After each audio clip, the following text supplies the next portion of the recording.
Les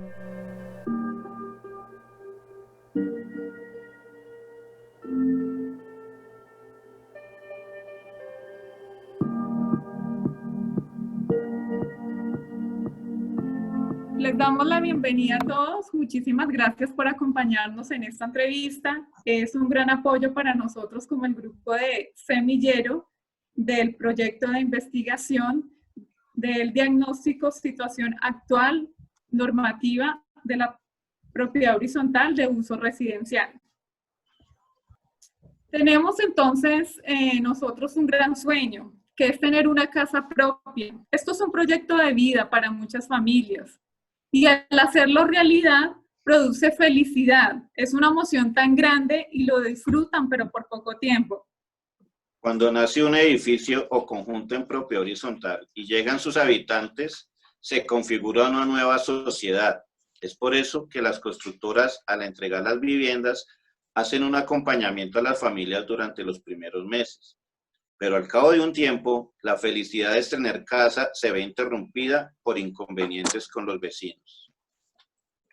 La compra de vivienda no es solo una inversión económica, es escribir una nueva historia para nuestra vida, compartiendo los mejores momentos en familia y también con los vecinos. Por eso es importante el compromiso, el esfuerzo para cuidar y valorar nuestra inversión, que está representada en la vivienda y además en unas zonas comunes que compartimos con los demás propietarios. Continuamos con la divulgación de nuestro proyecto Diagnóstico de la situación actual, normativa y sustancial de la propiedad horizontal de uso residencial. Así que hoy tenemos el gusto de tener como invitados muy especiales a Laura Salamanca, Pilar Leguizamo de la Fundación Responder y del señor Pedro Prieto, que nos acompaña desde Lima, Perú, quienes trabajan con un modelo de gestión social en la propiedad horizontal con el objetivo de construir un nuevo modelo de convivencia en la ciudad. Laura, muy bienvenida, gracias por estar hoy con nosotros. Muchas gracias a ustedes por la invitación. Pilar, igualmente bienvenida y gracias por el tiempo que nos dedica a apoyarnos en este proyecto de investigación del SENA. Buenos días, gracias a ustedes también por esta invitación y poder participar en este proyecto importante. Señor Pedro Prieto, de verdad un gusto tenerlo acá conectado desde Lima, Perú. Agradecemos mucho su tiempo para acompañarnos el día de hoy. Al contrario, muchas gracias, buenos días con todos. Gracias Nidia, gracias Pablo por permitirme formar parte de este proyecto. Señora Laura, por favor, indíquenos de dónde nace la idea de trabajar para y con la comunidad. Pues yo creo que eso es una vocación que viene desde que uno, yo siempre he dicho que el tema social es un virus infectocontagioso, que lo tiene uno en la sangre y que nunca se le cura, porque siempre uno tiene el bichito de lo social y le gusta trabajar en lo social. Si me preguntas es específicamente el tema de propiedad horizontal, de gestión social en propiedad horizontal, surgió en el año 2003 con la constructora Amarillo, porque Amarillo estaba desarrollando un proyecto en Bosa. Y las familias que ya asistían empezaron a tener muchos problemas entre ellos de convivencia. Entonces, Amarillo, que conocía nuestra trayectoria con Pilar en temas de gestión social, nos preguntó, dijo, venga, ¿por qué ustedes no nos ayudan y miramos a ver qué se puede hacer? Porque vemos muchas dificultades en la comunidad. Cuando llegamos al proyecto, encontramos que el tema era puro desconocimiento, o sea, las familias venían de vivir en inquilinatos o con los padres o en barrio, y llegan a una propiedad horizontal por primera vez en su vida, y ahí hablaban de la ley 675 que ellos desconocían totalmente, y no tenían ni idea pues de un manual de convivencia, ni de normas, ni de pago de administración. Entonces lo que encontramos fue, hay mucho desconocimiento y lo que tenemos es que hacer un programa de acompañamiento social que les permita a ellos generar cultura de la propiedad horizontal. Así fue como empezamos.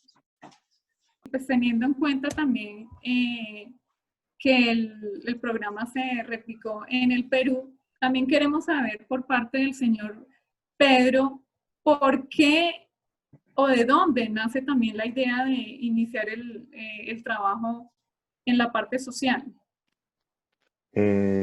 Bueno, acá en Lima, en Perú, nace más por una necesidad. Yo te hablo desde el punto de vista del desarrollador inmobiliario, cuando en el año 2007 nos encargan de desarrollar un proyecto muy grande de vivienda de interés social. Había habido, en esa época había habido un periodo como que no habían habido desarrollos de ese tipo durante varios años, más de 20 años, y en el 2007 nos encargan este megaproyecto, eran 3.400 viviendas, y no había una experiencia de fondo en el manejo de estas nuevas familias que se iban a integrar. En el Perú, en general, la ley de propiedad horizontal no es una ley muy fuerte, es una ley eh, débil, digamos, y que está dentro de una ley de desarrollo de vivienda multifamiliar en general. Entonces, al desarrollar ese proyecto, dentro de las asesorías técnicas que veníamos desarrollando con Amarillo, nos alertaron, dada su experiencia, nos alertaron de un posible conflicto social al interior de estas nuevas comunidades, y nos presentaron a Laura y a Pilar, que tuvieron a bien trabajar con nosotros para sacar adelante ese proyecto. A partir de ahí es que la experiencia del acompañamiento social en los proyectos de vivienda de interés social, sobre todo, es que empieza a tomar fuerza acá en Lima y luego, bueno, va irradiándose a todo el resto del Perú, ¿no? Claro. ¿Cómo definen ustedes a las personas que habitan en los conjuntos residenciales, teniendo en cuenta su multiculturalidad y su nivel socioeconómico? ¿Cómo las definimos? ¿En qué sentido? En el sentido para establecer como una gerencia de gestión social y en el sentido convivencial. Pues yo creo que todos los seres humanos creo que tenemos como la misma forma de vivir. Nosotros hemos visto en diferentes partes, hemos viajado a diferentes lugares, hemos visto y desarrollado el programa en diferentes países y tenemos un dicho que nosotros vemos que cambia el acento, cambia el idioma, cambian muchas cosas, pero lo que son mascotas, basuras y convivencia, eso es común en el ser humano.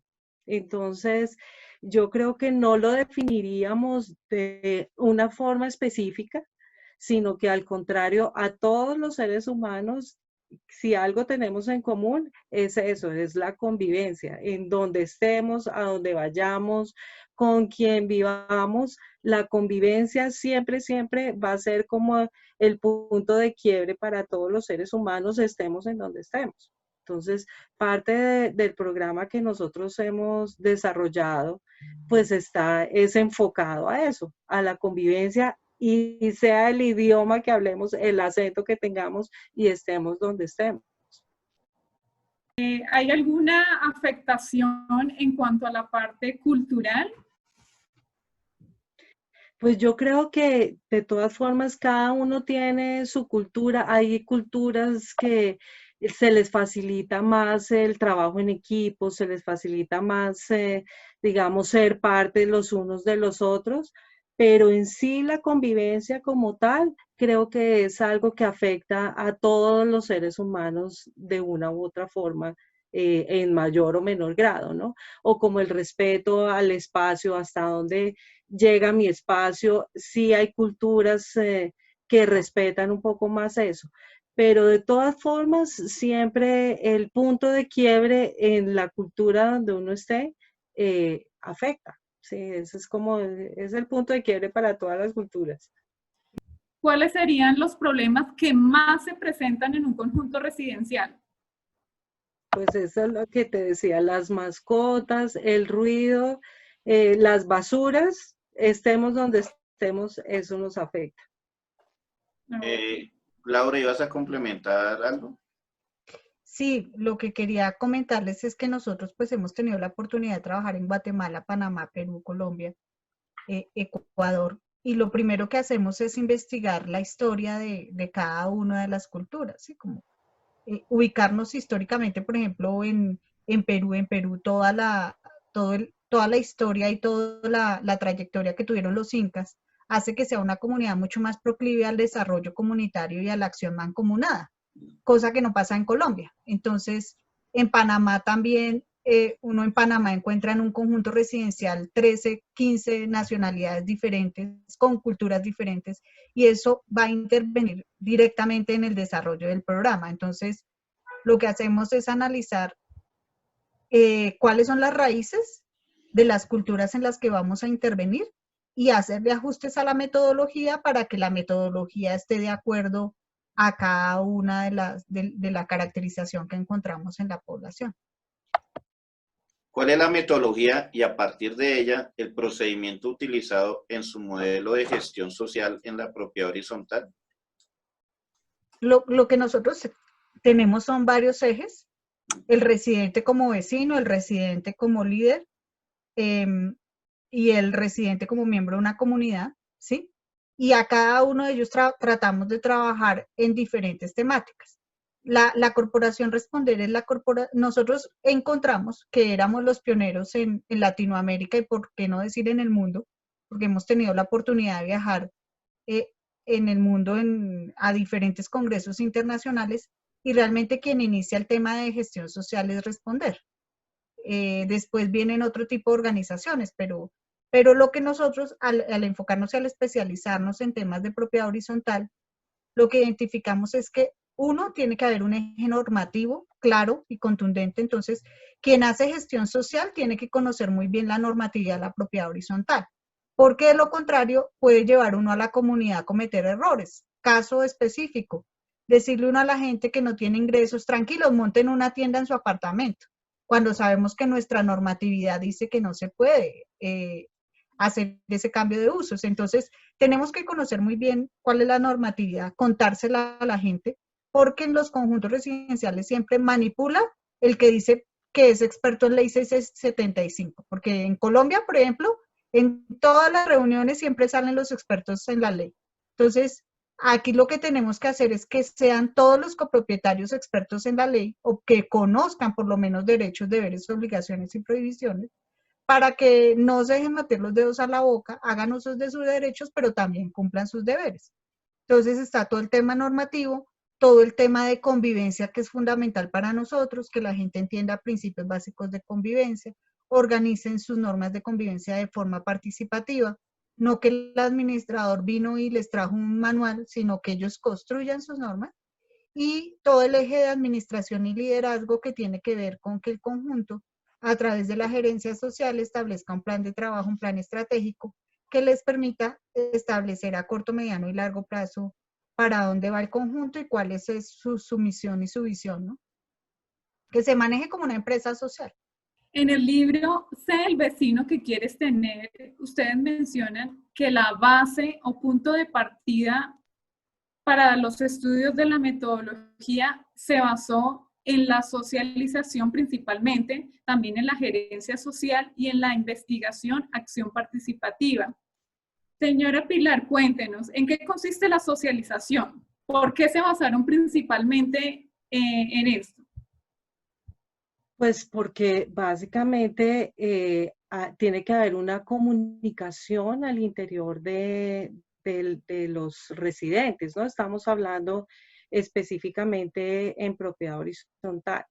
Entonces, cuando la gente no tiene conocimiento de lo que estaba hablando ahorita Laura, de un manual de convivencia, no tiene conocimiento de lo que es la ley de propiedad horizontal, no tiene conocimiento de lo que decía Pablo ahorita al principio, que cuando compramos en propiedad horizontal nos convertimos en socios, entre comillas, de muchas personas que no conocemos.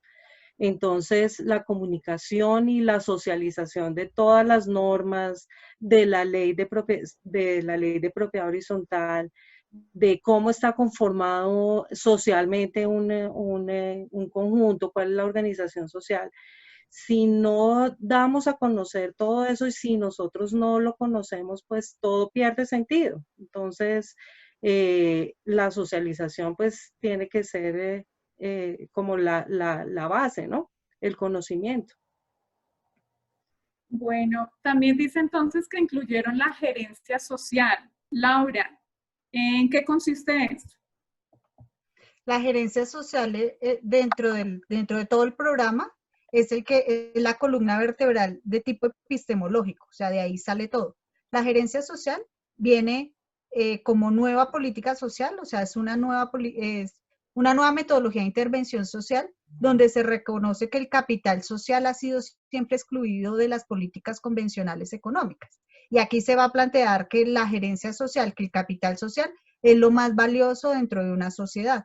Cuando nosotros entendemos que el capital social, o sea, los copropietarios es lo más valioso que tiene un conjunto residencial, pero que para eso tenemos que tener ciertas estructuras, que tenemos que capacitarnos, que los líderes o consejos de administración se entiendan como gerentes sociales, tengan una metodología de trabajo a través de la planeación estratégica, puedan establecer hacia dónde va el conjunto, pues la gente tiene realmente a ser eficiente el manejo de los recursos, ¿sí?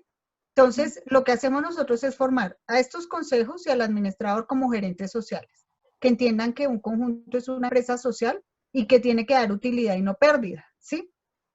Para que la gente se concientice y genere todo el tema de la cultura de pago de las cuotas de administración, del cuidado de zonas comunes y demás. Y eso combinado con la investigación, acción participativa, ¿sí?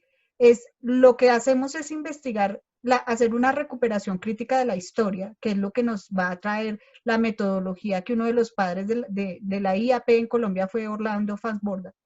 Y lo que ellos nos enseñaban o nos dicen a través de la investigación acción participativa es, si la gente no hace una recuperación crítica, si no aprende a través de lo que ha vivido para generar un tema de conciencia y de sentido de pertenencia que los lleve a hacer acción, o sea, ya los conjuntos residenciales han tenido una historia atrás de problemas de convivencia que cuando nosotros entramos ellos dicen tienen toda la razón, entonces tratemos de mejorar nuestra convivencia para que no nos siga pasando todos esos problemas que venimos con mascotas, con basura, con ruido, con cartera amorosa, ¿sí?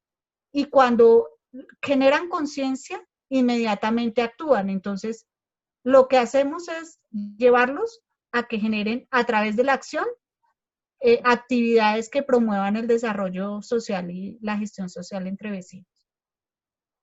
Don Pedro, fue importante en el Perú incluir como base del programa la gerencia social, la socialización y la IAT. Bueno, en general, todo el programa ha sido muy importante en el desarrollo de conjuntos residenciales a nivel de la ciudad de Lima. Por supuesto, el éxito del programa está basado en estos tres grandes pilares y en el aprovechar el capital social que se encuentra en los conjuntos. Y si no se encuentra, lo importante es buscarlo, motivarlo e ir desarrollando el capital social al interior de cada uno de las comunidades que impactamos. Yo creo que si no hubiera sido por este programa o por estas acciones que tomamos desde el año 2007, no hubiéramos podido desarrollar, o sea, hubiéramos podido desarrollar físicamente las viviendas, pero desarrollar con éxito comunidades de más de 25.000 familias en distintas zonas, no solo de Lima, sino también del Perú, porque hemos estado también en algunas provincias. Y eso ha permitido que se genere a partir del desarrollo que teníamos nosotros, se genere un modelo para la ciudad. Digamos, esto no es, en el Perú no es algo que esté ni reglamentado, ni sustentado en alguna ley o respaldado por la ley, pero como modelo de negocio ha sido tan exitoso que ha podido ser replicado por varias inmobiliarias que desarrollan este tipo de proyectos, ¿no? Así que esto nos confirma que las problemáticas que se viven en el Perú en cuanto a la propiedad horizontal son similares a las que se viven en Colombia. Yo te diría que son idénticas, más que similares. Las problemáticas es la misma. Probablemente lo que varía, como decía Pili hace un rato, es el acento o la forma como la gente aborda esta problemática, pero en líneas generales tenemos los mismos problemas de las mascotas, de los residuos sólidos, los ruidos, la convivencia. En el Perú, en Lima particularmente, conviven muchísimas culturas, tanto del Perú como de otras partes. Tenemos muchas influencias de migraciones que han habido hacia Lima. Lima concentra más del 30% de la población del Perú. Entonces, juntar cada condominio es un pedacito, una muestra significativa de lo que es el Perú. Y hay muchas culturas, hay distintas formas de celebrar un cumpleaños, hay distintas formas de jugar, hay distintas formas de interrelacionarse dentro de un solo condominio. Creo que lo único distinto que hemos encontrado entre Lima y Bogotá es el cuidado de las zonas verdes. En Lima, Lima está en un desierto, y las zonas verdes hay que trabajarlas y cuidarlas, y todo el mundo tiene ese chip en la cabeza desde muy chicos, que el césped no se pisa, las plantas se cuidan, y eso ha sido lo único que siempre ha sido fácil de llevar al interior de los condominios, el cuidado y mantenimiento de las zonas verdes. Pero después de eso, todo es digamos, es difícil de poner en regla, pero finalmente con una comunidad comprometida se logra, ¿no? Teniendo en cuenta que el proceso para la socialización puede tardar hasta toda la vida, como lo expresas en su libro, ¿ustedes en cuánto tiempo evidencian los resultados con su modelo de gestión en la propiedad horizontal? Para nosotros, en los 2 primeros años de vida de un conjunto son como los 6 primeros años de vida de un ser humano. En los 6 primeros años, lo que uno aprendió de normas y valores, sobre todo de valores, es lo que le va a dar a uno la estructura hasta la edad adulta de los principios que uno tiene en la vida, de los principios éticos. Igual pasa en un conjunto. Un conjunto residencial durante los 2 primeros años establece normas de interlocución, de regulación, de cooperación, que puede ayudar a que a donde fueres haz lo que vieres. Si el conjunto se organiza bien esos primeros años, lo que viene después es que la gente llega, ve que el conjunto está organizado y actúa en consecuencia, ¿sí? Uno a donde va se comporta como ve que es la dinámica de esa población. Entonces, nosotros estamos durante el primer año de vida del conjunto, sin embargo, nunca los abandonamos. O sea, Amarillo sigue haciendo congresos internacionales. Creo que ustedes vieron SICSA. SICSA es uno de los eventos cumbre internacional donde siempre estamos con expositores internacionales llevándoles temas de actualidad a los administradores y a los consejos. Llevamos 16 años en esto y desde hace 16 años estamos vinculados con todos los conjuntos residenciales. Ok, para Pilar y para el señor Pedro Prieto, para que la gerencia social dé cumplimiento con su trabajo, ¿qué debe tener en cuenta primero? ¿Las políticas públicas o la gestión social como tal? Pues al interior de la propiedad horizontal, yo diría que la gestión social como tal. Pienso que, y lo que hablábamos al principio, de la socialización, de la capacitación, de que la gente interiorice lo que se le está llevando, interiorice su forma de vida, interiorice que yo ya no vivo solo, sino que me debo a los demás, que mi libertad llega hasta donde llega la de la otra persona. Creo que lograr interiorizar eso es más importante. Creo que depende más de nosotros mismos que de terceras personas. Esto es decisión propia. Y bueno, yo coincido con Pilar, definitivamente depende de la gestión social, de lo que sea de la gerencia social y del capital humano. Prueba de ello es todo lo que hemos logrado en el Perú sin tener una reglamentación específica. Nosotros, bueno, hemos utilizado algunas herramientas como los reglamentos internos, nos hemos apoyado en distintas disposiciones legales, pero como les decía desde un principio, en el Perú no tenemos una legislación específica para la propiedad horizontal que determine las normas de convivencia. Entonces, a partir de la gerencia social, se ha logrado muchísimo sin tener una reglamentación muy fuerte que la respalde, y solamente con el compromiso y el seguimiento y digamos, las ganas de querer hacer las cosas bien de las personas que viven en la comunidad, ¿no? Bogotá está dividida en 19 localidades y cada alcaldía local en este momento está realizando los encuentros ciudadanos para determinar sus representantes a los consejos locales de planeación. En Perú, señor Pedro Prieto, ¿hay algo similar? ¿Se hace partícipe a la comunidad en las necesidades para de ahí determinar lo que cada gobierno o cada alcaldía determina en su plan de presupuestal para el siguiente periodo de gestión? ¿En Perú hay algo similar a los encuentros ciudadanos para estos temas y para incluirlo en las políticas públicas? Acá tenemos, bueno, la división política es un poco compleja, ¿no? Tenemos un alcalde fuera de los gobiernos regionales, o sea, es el presidente y los gobernadores regionales.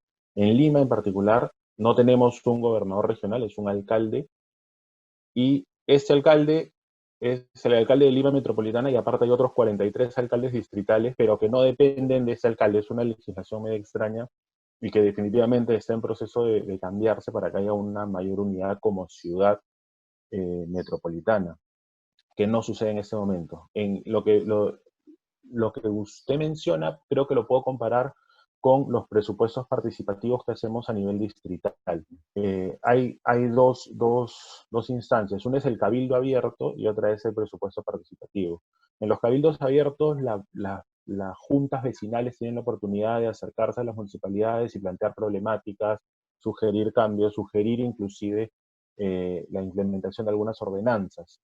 En los presupuestos participativos, cada junta vecinal debidamente acreditada e inscrita en la municipalidad y reconocida por la municipalidad, tiene la oportunidad de solicitar o pedir que algún proyecto de la comunidad se incluya dentro del presupuesto anual del distrito, obviamente para el siguiente año, y el distrito lleva estos proyectos, los lleva al gobierno central, y el gobierno central es el que define ya la división, más allá digamos, de la capacidad que tenga cada distrito a través de la recaudación de impuestos, de generar fondos. El gobierno central puede apoyar estos proyectos a partir de presupuesto nacional. Entonces, creo que es un poco parecido, o me suena parecido a lo que usted me está planteando, ¿no? Señora Pilar, ustedes en el libro también indican que integran dos posturas, el yo individual y el yo social. En otras palabras, es nuestra identidad diferente y nuestra identidad vinculante. ¿En qué consiste esto? Sabiendo que lo integraron o lo hicieron parte en el modelo de gestión social. Bueno, es que definitivamente la identidad personal es, bueno, su nombre lo indica, es la propia, y como nosotros nos formamos desde pequeños, es lo que vamos finalmente a expresar al final cuando nos desarrollamos en una sociedad.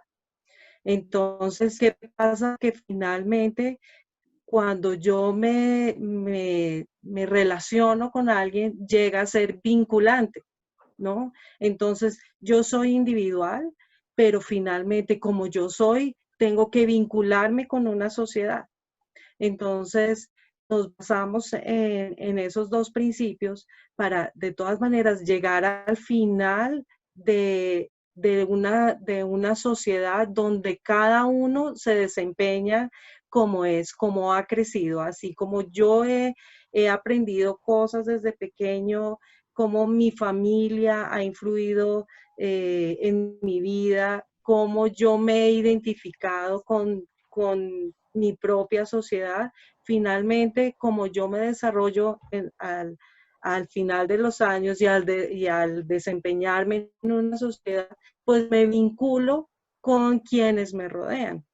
Entonces, finalmente nosotros no somos seres individuales, y lo estamos viviendo en en esta pandemia y en esta cuarentena, en este encierro. Nosotros somos seres sociales que necesitamos de una u otra forma desarrollarnos y vincularnos con otras personas, ¿no? Ya al pasar de tiempo, bueno, la cuarentena, lo relaciono un poco, la cuarentena al principio podría ser como algo novedoso para muchos, pero en el pasar del tiempo ya la gente necesita vincularse con otras personas, ¿no?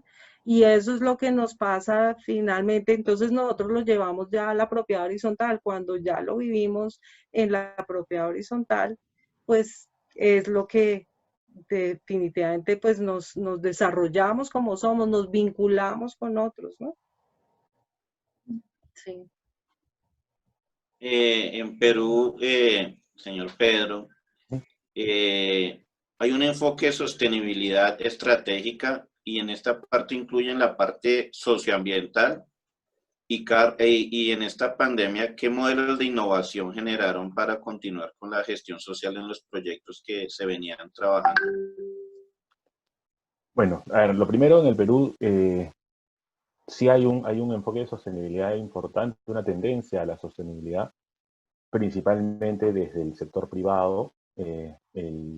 Lo principal, digamos, a nivel ya de desarrollos multifamiliares o desarrollos inmobiliarios, es justamente esta tendencia a edificios o condominios que sean autosostenibles ambientalmente, que se generen espacios para, digamos, el mantenimiento del medio ambiente o hay incentivos desde el gobierno a nivel de bonos habitacionales que promueven, por un lado, incorporar tecnologías de cuidado del medio ambiente a los departamentos de cara al desarrollador inmobiliario, y por otro lado, fomenta el cuidado del medio ambiente a través de buenas prácticas ya de cara a la comunidad que se establece en estos condominios. Entonces, el Estado está participando, está iniciando, hay una iniciativa que es el Bono Verde, que viene desde el Ministerio de Vivienda,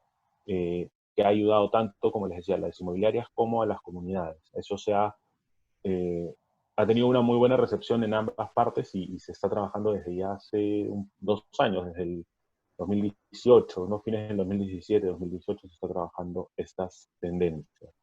Ahora, en esta cuarentena, en el Perú ha sido muy difícil. Somos un país con mucha economía informal.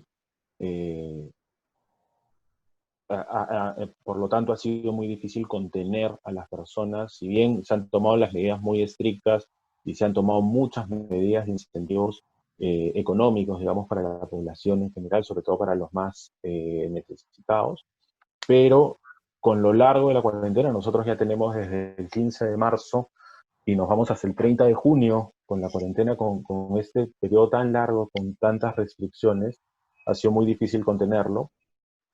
Pero digamos que ha golpeado muchísimo la economía, pero de alguna manera se ha podido controlar eh, lo que hubiera podido hacer si no se hubiera hecho esto, debido al precario sistema de salud que tenemos, que gracias a Dios no ha desbordado en la medida que podría haberlo hecho. A nivel de condominios se han tomado algunas medidas, pero principalmente, dado el trabajo que se ha hecho en todos los años previos, las comunidades se han organizado internamente muy bien, se han hecho ollas comunes, se han hecho apoyo para las personas que tenían más necesidad, se han aislado correctamente. En el condominio, en el último que hemos estado de Comas, tenemos como 9 condominios, de más o menos 400, 500 familias cada uno, no hemos tenido ningún caso de contagio, gracias a Dios. Cada condominio se ha organizado internamente, no han tenido necesidades extrañas o digamos, esto fuera de lo común regular que todo el Perú ha vivido. Entonces creo que el trabajo que se ha hecho previo a la cuarentena ha rendido sus frutos. Digamos, hemos podido pasar una cuarentena normal a nivel de sociedad dentro de los condominios. con las mismas dificultades que cualquiera puede haber tenido, pero se ha visto un trabajo de fondo en la comunidad que ha permitido que la misma comunidad salga adelante sin mayor complicación. Señora Pilar, la Corporación Responder, ¿cómo le ha venido dando la continuidad al programa de formación del modelo de gestión social durante esta cuarentena? Eso es una buena pregunta. Nosotros hemos estado hablando mucho al respecto y se ha hablado de que hay que reinventarse, que hay que hacer, que hay que... Bueno, yo no soy de esa teoría. De hecho, nosotros lo que hemos hecho en este tiempo es adaptarnos, que creo que es lo que debemos hacer todos en es mi opinión personal, adaptarnos a este cambio. ¿Qué hemos hecho? Sí, acercarnos a las comunidades de manera virtual. No, los conjuntos en los que hemos venido trabajando, no los hemos dejado solos. Ha habido creo que hemos tenido más trabajo que en otros momentos de la corporación, porque pues el trabajo virtual requiere, digamos, algo más individual, ¿sí? Ya las reuniones que nosotros veníamos manejando con toda la comunidad, pues no se pueden hacer con toda la comunidad virtualmente hablando, estoy hablando también en ese sentido, porque pues queremos tener un acercamiento mayor a las comunidades. Entonces, reuniones que podíamos hacer en una sola sesión, estamos llevando 4 sesiones para digamos, la misma actividad. Y bueno, siempre nosotros complementamos todo el trabajo que hacemos con material didáctico. Entonces hemos hecho llegar esos materiales a las comunidades. Digamos que no los hemos dejado solos y ahí hemos seguido trabajando. Digamos, con el tema, por ejemplo, de las asambleas. Entonces, porque nosotros, digamos, hacemos los manuales de convivencia y los manuales tienen que estar aprobados por asamblea. Entonces, no, pues no podemos llegar ahí. Había muchos conjuntos que estaban como en ese momento, no los podemos dejar solos en este instante. Entonces, nos aliamos con una compañía para ayudarles a los conjuntos con las asambleas virtuales. Hemos hecho otro tipo de alianzas para no dejar solos a nuestros conjuntos. Hemos estado muy, muy de cerca. Hemos hecho, bueno, con agrupaciones. Entonces unimos las agrupaciones de diferentes, bueno, nosotros entendemos las agrupaciones de vivienda no como, digamos, como las entidades que organizamos, por ejemplo, en Ciudad Verde, en Villavicencio, digamos, los conjuntos que agrupamos de la misma constructora.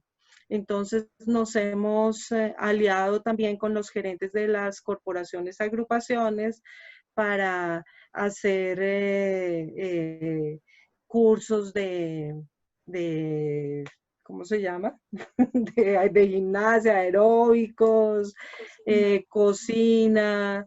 Bueno, hemos tratado de mantenernos ocupados en este tiempo, pero también más allá de estar ocupados con un sentido, no por estar ocupados, sino porque también nuestra mente tiene que estar activa, no, pues vamos a salir en algún momento, entonces la vida tiene que seguir.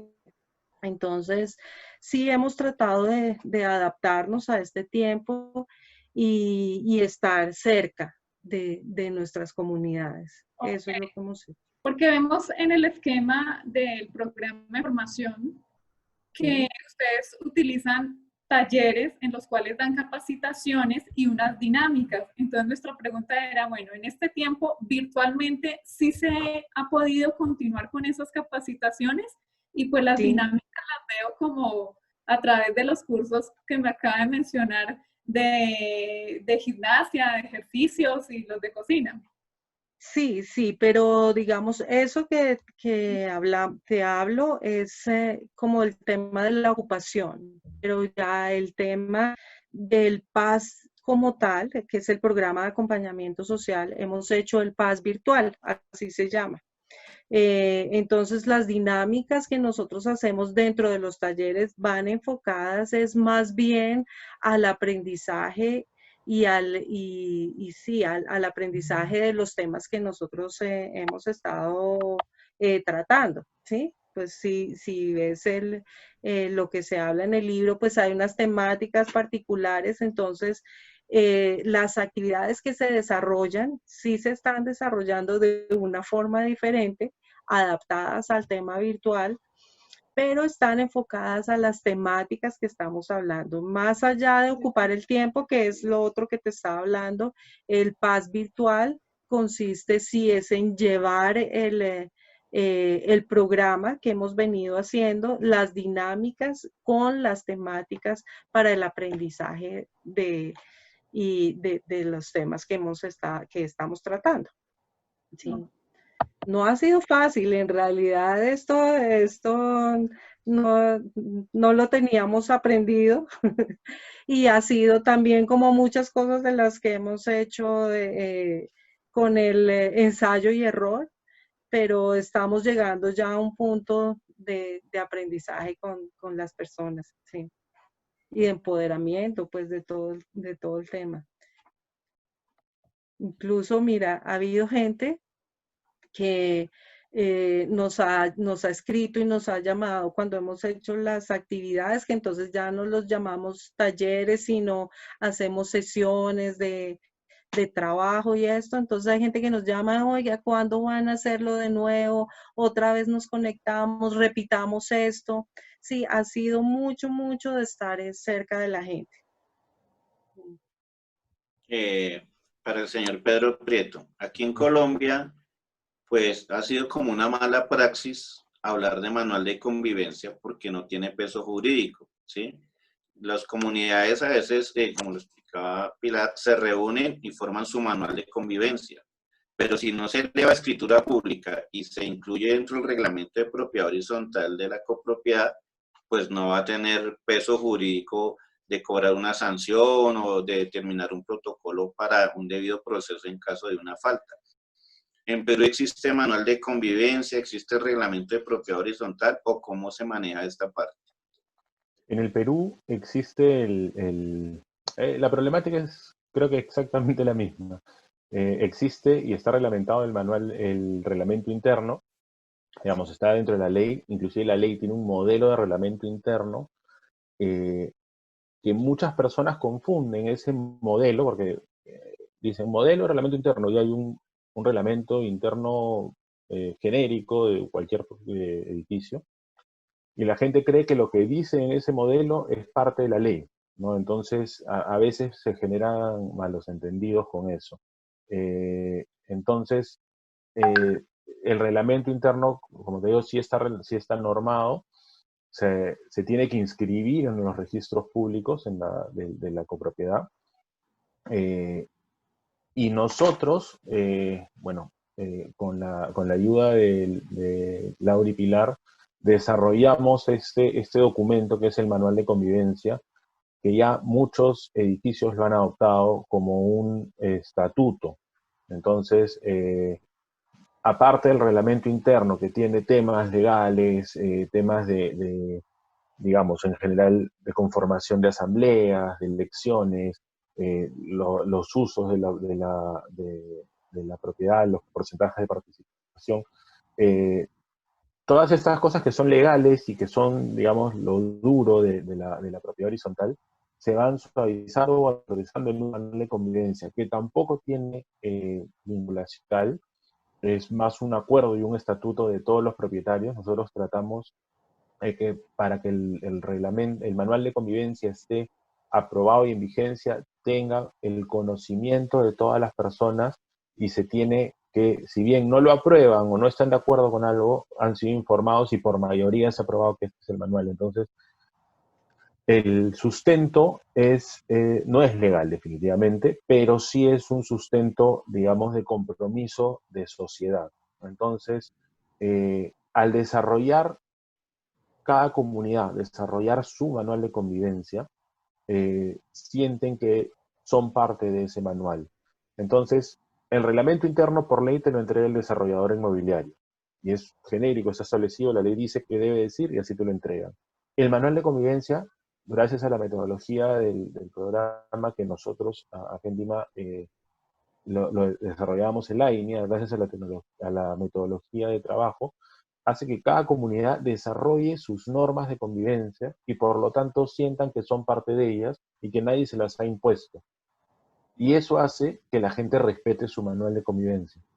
Entonces, de esa manera un poco que balanceamos el tema de no tenerlo vinculado legalmente al reglamento interno, pero porque es, digamos, una decisión de todos los propietarios haber desarrollado ese manual.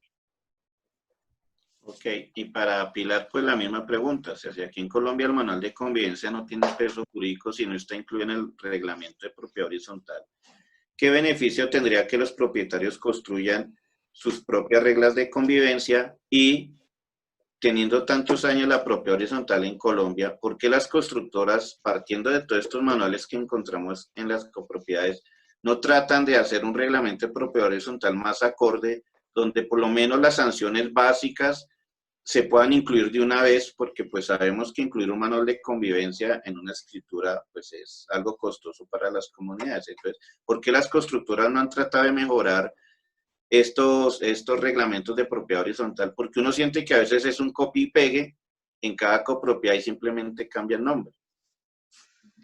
Pues justamente ese es uno de los grandes aprendizajes que nosotros hemos tenido a través de los años.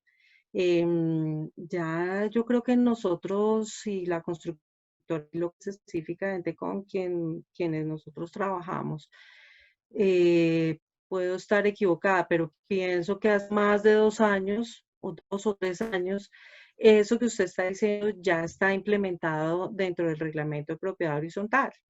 Entonces, digamos que desde la constructora Marilo ya se está haciendo, ya se viene haciendo desde hace un buen tiempo. Lo que nosotros estamos llevando a cabo desde ese tiempo hasta ahora es aterrizarlo, el reglamento de convivencia, digamos, al lenguaje y al manejo diario de cada una de las copropiedades, ¿sí? Entonces, usted tiene toda la razón. Sin embargo, digamos que para darle todo este peso jurídico y todo esto, nosotros, lo que le comentaba ahorita, siempre los llevamos a la asamblea para que la gente tenga todo el conocimiento y el aprendizaje, aprender de las normas de cada uno de los conjuntos. Entonces, sí, eso es algo en que nosotros ya hemos venido trabajando. Okay. Y sobre todo con el tema de las, perdóname, Nidia, ibas a decir, con el tema de las faltas y sí, de las multas. Ajá, sí. Okay. Señora Pilar, nosotros vemos que ustedes dentro de sus servicios tienen 7 líneas de acción. ¿En qué consiste cada una? Uy, eso está muy largo. Yo lo que te decía es que nosotros resumimos esas líneas de acción, digamos que nosotros ya hoy en día hemos ido adaptándonos de acuerdo a cada cosa, pero esas líneas de acción están resumidas en lo que hablábamos al principio, ¿sí? En que nosotros trabajamos integralmente en residentes. Entonces, en el residente como vecino, que es donde hablamos de la propiedad horizontal, ¿sí? Específicamente. En el residente como ciudadano, donde Estamos hablando de las escuelas de gestores, en las escuelas de emprendimiento, ¿sí? Entonces ya nos metemos ya como en la gestión del ser humano. Y en el residente como líder. Ya hablamos de líder, de ciudadano, ¿sí? De líder, de vecino y de ciudadano. Sobre esos tres ejes, nosotros manejamos todas las líneas de acción. Entonces, digamos, si tú me preguntas, por ejemplo, el programa de niños, entonces el programa de niños nosotros lo podemos enfocar a cualquiera de esas tres líneas, ¿sí? O el programa cuando estamos hablando de los consejos de administración, entonces estamos hablando de nuestro residente como líder, porque son los líderes de comunidad. Si cuando estamos hablando de escuelas de gestores, como te decía en este momento, entonces entendemos que es el ciudadano como líder de comunidad también. Entonces, si nos enfocamos en esas tres ejes, podemos hablar de cualquiera de las 7 líneas de acción que tú dices que son las que tenemos en la página. Es decir, que está enfocada directamente a grupos diferentes. Por ejemplo, a los niños, a los jóvenes, administradores, y los separan como tal dentro de esas líneas. Yo no lo separaría como grupos, sino como gestión, ¿sí? Entonces, como te decía ahorita, si hablamos de niños, tú puedes hablar de niños en cualquiera de los ejes que nosotros trabajamos. O si trabajamos con los administradores, entonces también los enfocamos en cualquiera de los 3 ejes que nosotros trabajamos. Entonces, más bien, yo me enfocaría en esos 3. Y independientemente del área donde trabajemos, pues ahí sí ya podemos hablar de cada una de las líneas de acción.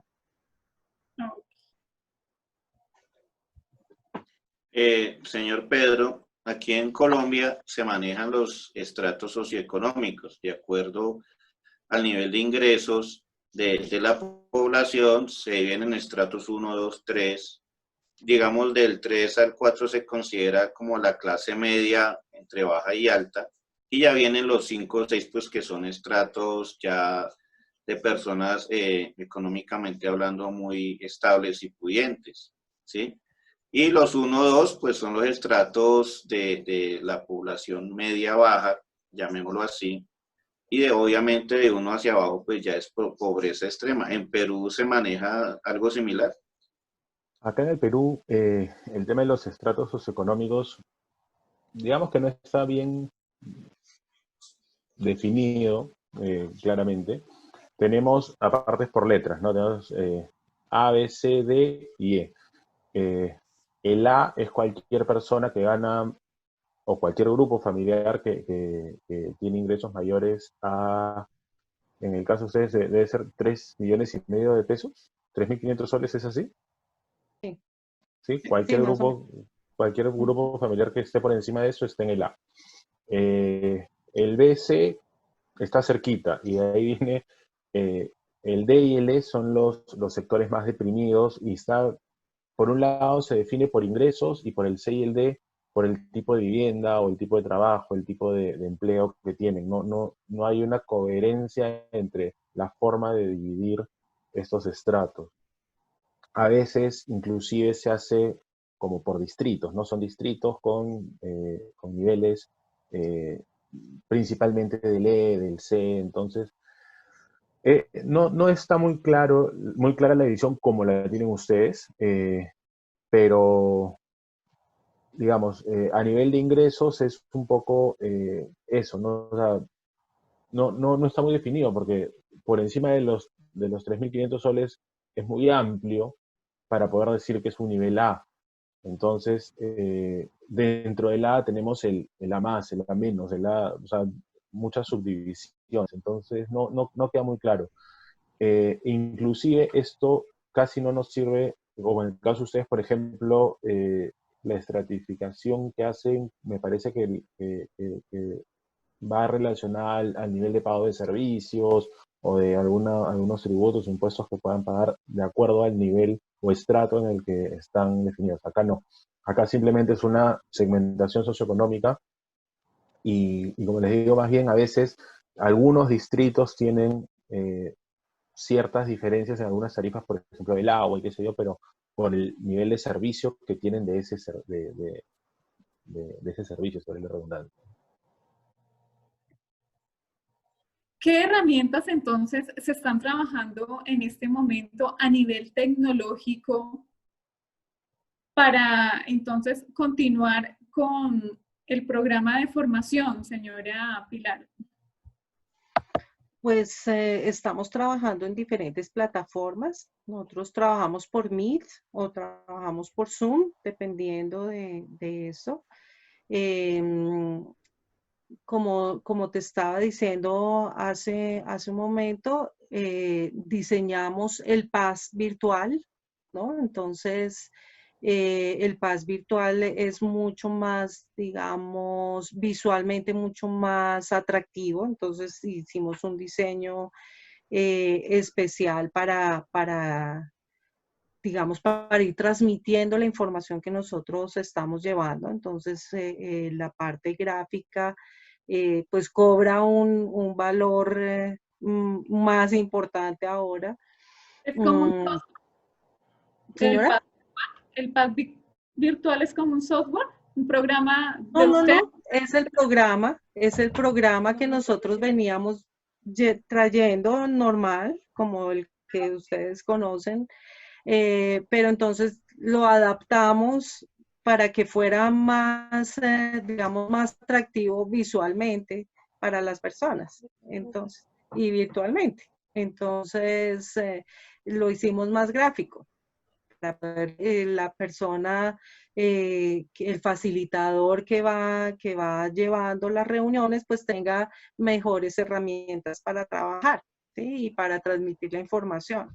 Entonces, estamos trabajando por estas dos plataformas y, como te digo, diseñamos un PAS con la misma información que hemos venido trabajando, pero pues que sea mucho más atractivo. ¿Sí? ¿Y para las asambleas virtuales? Para las asambleas, como te digo, hicimos una alianza con una empresa. Entonces, estamos cuadrando con cada uno de los conjuntos que están necesitando en este momento. También contratamos una persona que sea, digamos, que pueda transmitir la información visualmente más fácil. Entonces contratamos un diseñador para que el informe de gestión pues sea un informe mucho más ágil, más rápido. O sea, en este momento virtualmente tenemos que trabajar con tiempos de atención mucho más cortos que presencialmente. Entonces, la información que nosotros estamos transmitiendo tiene que ser más concreta, más clara, más rápida, o sea, que la gente pueda más fácilmente percibir la información. Entonces, creo que estaba leyendo recientemente un artículo sobre la forma como nosotros estamos recibiendo la información en un cuadrado, que es el que tenemos ahorita. Nuestro cerebro trabaja 7 veces más porque nosotros tenemos contemplado nuestra visión en tercera dimensión. Pero cuando estamos en un espacio de un computador o un televisor, nuestro espacio pasa a 2 dimensiones, entonces nuestro cerebro se cansa más rápido.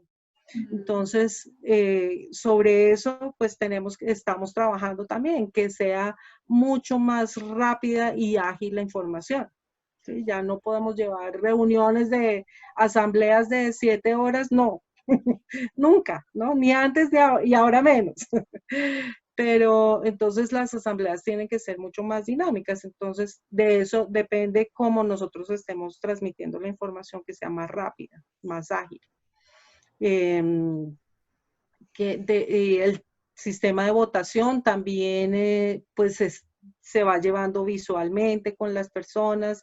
Bueno, esta es otra línea con la que digamos que estamos apoyando a los conjuntos. No es, digamos, nuestro fuerte. Por eso hicimos alianza con una empresa especializada que apoye en este tema tecnológico y que sea mucho más ágil para los conjuntos y puedan tomar decisiones que pues muchos conjuntos no alcanzaron a hacer sus asambleas y la toma de decisiones se quedó en veremos. Entonces estamos apoyando en este momento a los conjuntos para que esas decisiones pues que se quedaron en veremos puedan ser más ágiles, ¿no? Más rápidas. Y en el caso del Perú, ¿qué herramientas tecnológicas se están manejando, don Pedro? Bueno, en el caso de nosotros, particularmente, yo ya no estoy en la empresa en la que estaba hace unos meses, ya no estoy, pero he seguido haciendo algún seguimiento con los chicos del equipo. Por los tiempos de las entregas que se dan en la empresa, no ha habido entregas o no ha habido nuevos proyectos en estos primeros meses.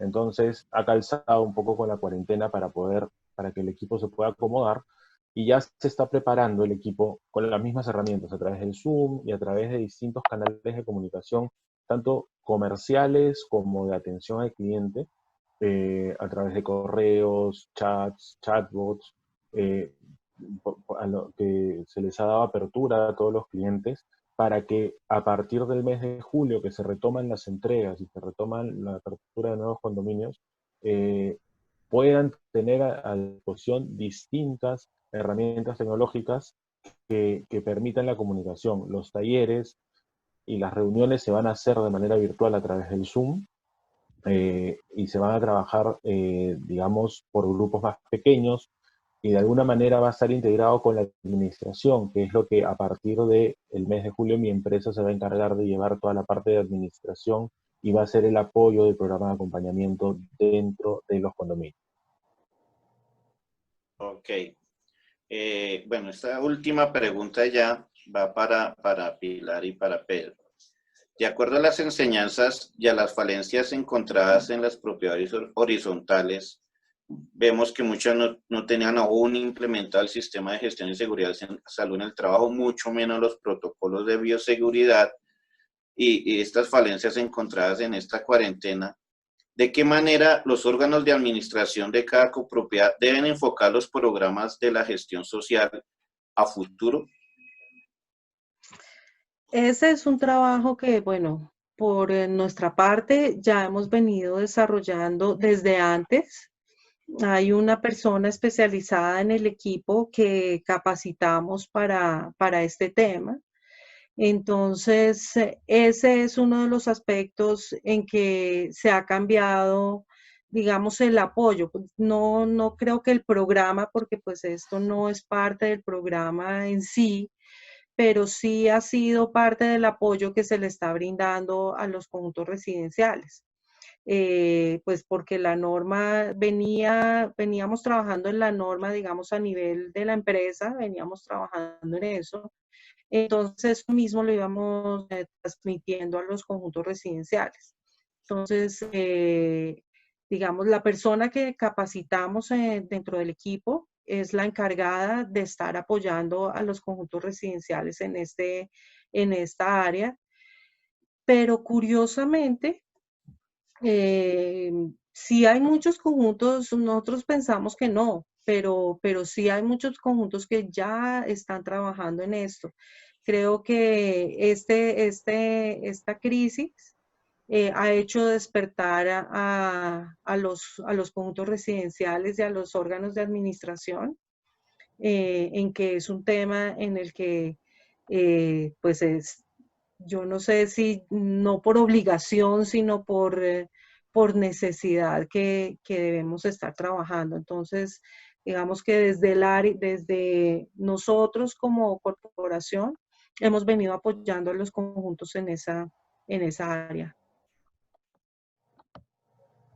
Por nuestro lado, igual más o menos la necesidad ha surgido para todos y las comunidades, las juntas directivas, le decimos acá los consejos de administración, han tenido oportunidad de organizarse y establecer sus protocolos de seguridad.